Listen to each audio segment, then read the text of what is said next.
আমি ইয়াতে এদিনীয়া কাৰ্যসূচীৰে বিহু পাতিছোঁ। ভালকৈ চলি আছে। যিখিনি আমি ভাবিছোঁ প্ৰথমবাৰৰ কাৰণে ইয়াতে বিহু আমি উদযাপন কৰিবলৈ লৈছোঁ 2 নং পাহাৰপুৰ বজাৰ প্ৰাংগণত।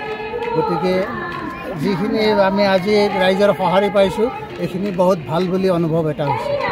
বিহুৱা দলবিলাক আমাৰ লতিবাৰীৰ পৰা বিহুৱা দল আছে, তাৰপিছত নাগৰিজুলিৰ পৰা আছে, গোৱাবাৰী, তেনেকৈ আমি 5টামান বিহুৱা দল বাহিৰৰ পৰা আনিছোঁ আৰু ইয়াৰে স্থানীয় কেইটামান দল আছে যিটো আমাৰ স্থানীয় দল হয়।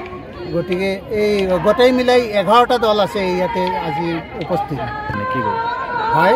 আমি 2 নং পাহাৰপুৰ অঞ্চলত প্ৰথমবাৰৰ কাৰণে আমাৰ বাপতি সাহোন ৰঙালী বিহু পাতিবলৈ ওলাইছোঁ আৰু অহা দিনবোৰত আমি নিশ্চয় ইয়াতকৈ অলপ উন্নত ধৰণে বা বহল ভিত্তিক আমি অনুষ্ঠানটো পাতি যাম বুলি আশা কৰিছোঁ।